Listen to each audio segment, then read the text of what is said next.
मुंबई की भाग-दौड़ भरी जिंदगी में अर्जुन मल्होत्रा एक उभरते हुए रियल एस्टेट टाइकून एक बड़ा प्रॉपर्टी डील फाइनल करते हैं। लाखों के स्टैम्प पेपर्स पर दस्तखत होते हैं, लेकिन अगले ही दिन बैंक उन कागजात को नकली घोषित कर देता है। अर्जुन की दुनिया पलट जाती है। अब उनका करियर और उनकी प्रतिष्ठा एक अनसुलझे रहस्य पर टिकी हुई है। इंस्पेक्टर मीरा देसाई, जो अपने तेज और अडिग स्वभाव के लिए जानी जाती हैं, इस केस को सुलझाने की जिम्मेदारी लेती हैं। शुरुआती जांच में पता चलता है कि नकली स्टैम्प पेपर्स का नेटवर्क पूरे महाराष्ट्र में फैला हुआ है। हर गवाही में एक नाम सामने आता है, रवि दुबे। लेकिन क्या वह मास्टरमाइंड है? अर्जुन को एक अनजान नंबर से संदेश मिलता है जिसमें मदद का दावा किया जाता है। गहरे अंधेरे वाले पार्किंग गैराज में वह एक हैकर आदित्य से मिलता है। आदित्य बताता है कि यह घोटाला वल्चर नाम के एक रहस्यमय शख्स द्वारा संचालित किया जा रहा है। मीरा ने रवि दुबे से सख्ती से पूछताछ शुरू की। रवि हर सवाल का जवाब देने में झिझकता है, बार बार अपनी अनभिज्ञता जताता है, लेकिन तभी वह एक गलती कर बैठता है।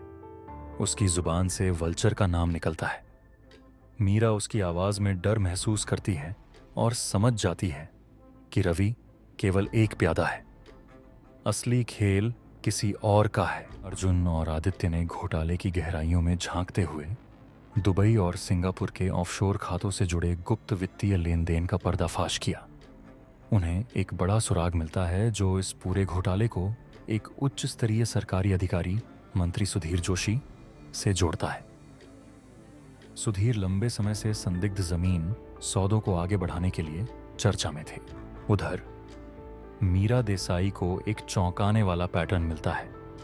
घोटाले के शिकार ऐसे लोग हैं जिनके पास खोने के लिए कुछ है, लेकिन लड़ने के लिए शक्ति नहीं।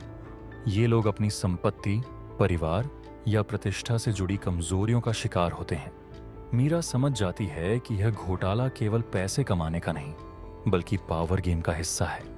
जैसे जैसे मीरा मंत्री सुधीर जोशी के करीब पहुंचती है, उसे एक गुप्त धमकी मिलती है, पीछे हट जाओ वरना सच तुम्हें खत्म कर देगा। लेकिन मीरा डरने वाली नहीं थी। उसने ठान लिया कि सच का पर्दाफाश करना ही उसका मकसद है। जोशी के कार्यालय में छापेमारी के दौरान मीरा को एक छिपी हुई डायरी मिलती है। इस डायरी में नाम, लेन देन और एक चौंकाने वाला खुलासा था, अर्जुन मल्होत्रा का नाम। मीरा ने अर्जुन को बुलाया और उससे डायरी के बारे में सवाल किया। अर्जुन ने कबूल किया कि अपने सौदों को जल्दी पूरा करने के लिए उसने कभी कभी गलत तरीके अपनाए थे। मीरा की विश्वास की दीवार हिल जाती है, लेकिन उसे यह भी समझ में आता है कि अर्जुन को क्यों निशाना बनाया गया। उसकी कमजोरियां उसे बलि का बकरा बनाने के लिए परफेक्ट थीं। एक सुबह जब मीरा और अर्जुन अपनी जांच में जुटे थे, आदित्य अचानक गायब हो गया। उसने अपने पीछे एक रहस्यमयी नोट छोड़ा। किसी पर भरोसा मत करो, मुझ पर भी नहीं। अर्जुन को शक होता है और वह आदित्य के लैपटॉप की जांच करता है।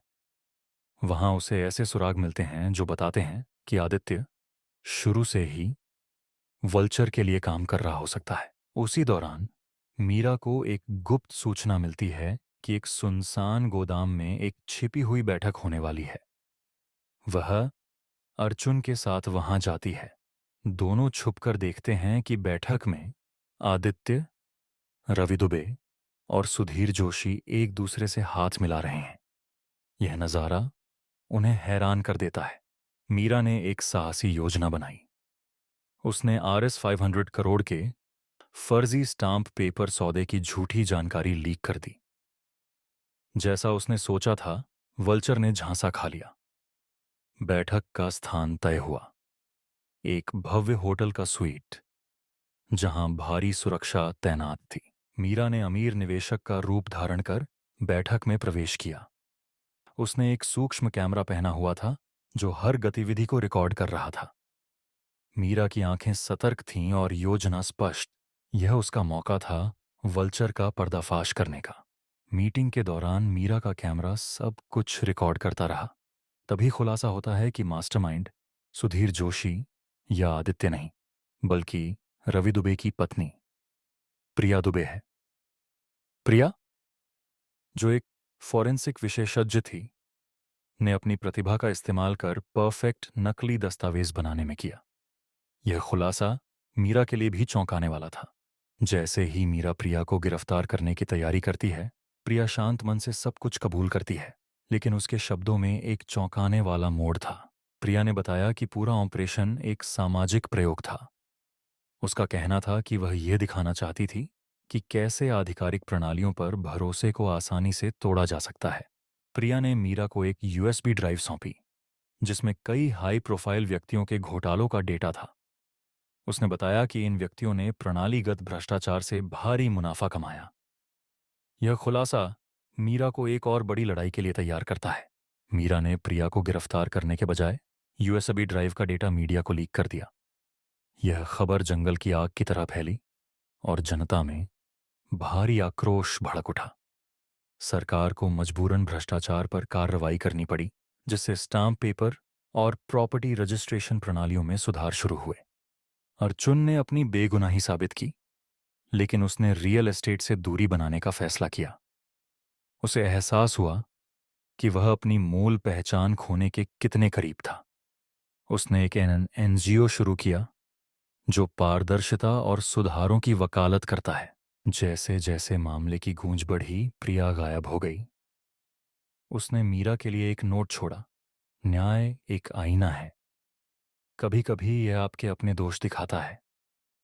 यह नोट मीरा के लिए सोचने का एक गहरा विषय छोड़ गया। अगर आपको हमारी ये कहानी पसंद आई हो तो इसे लाइक ज़रूर करें। आपके एक लाइक से हमें और बेहतरीन कहानियां बनाने की प्रेरणा मिलती है। चैनल को सब्सक्राइब करना न भूलें, ताकि हर नई कहानी सबसे पहले आप तक पहुंचे। और हाँ, कमेंट में हमें बताएं कि कहानी का कौन सा हिस्सा आपको सबसे ज्यादा रोमांचक लगा। आपके विचार हमारे लिए बहुत कीमती हैं।